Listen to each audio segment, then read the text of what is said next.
2014年1月，關愛團隊首次探望剛果共和國。由於戰亂同埋各樣嘅社會問題，人民嘅生活好艱難，街上充滿街童。我哋聯繫咗當地2間嘅孤兒院，知道佢哋嘅缺乏同埋不足，開始穩定嘅支持同埋供給佢哋。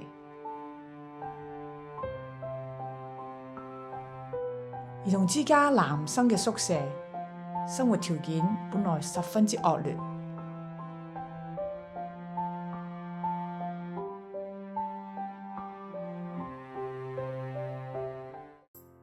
今次關愛團隊再次探望，協助佢哋揾新嘅屋，買合用嘅家私，幫手佢哋搬遷安頓。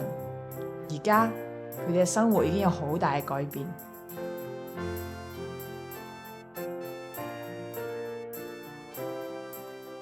然而，佢哋最着緊嘅呢，就係能夠返學。我哋探望學校，視察環境，了解各樣收費嘅安排。因為政府冇免費教育，而私校收費亦都唔係便宜。我哋花咗一啲時間去了解、詢問，同埋為佢哋註冊合適嘅課程。我哋仲為佢哋張羅校服、文具。亦都特別將喺南非熱心人士捐出嘅書包帶俾佢哋，體驗佢哋嘅新生活，體驗佢哋能夠返學着起校服，我哋感到十分欣慰。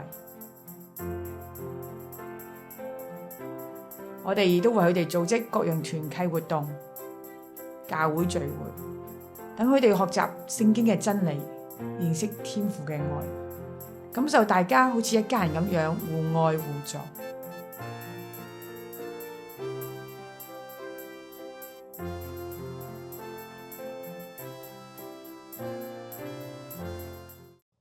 我哋都同樣幫助女仔嘅兒童之家，並且提供額外嘅金錢，等佢哋能夠飼養家禽，增加收入。呢啲係我哋喺剛果嘅一小步，走向前邊，實在挑戰重重。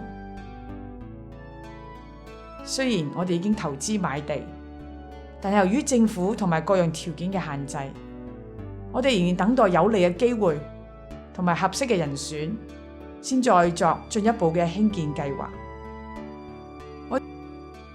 我哋越過各樣嘅挑戰同埋難處，去尋找啲被人遺忘同埋輕看嘅人，唔係因為佢哋可愛，又或者可憐，或者有需要，而係因為神愛佢哋每一個，差我哋去幫助佢哋。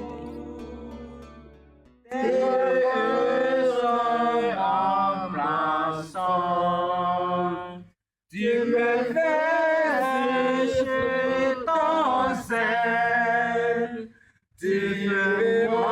m'embrasser toujours. On recommence.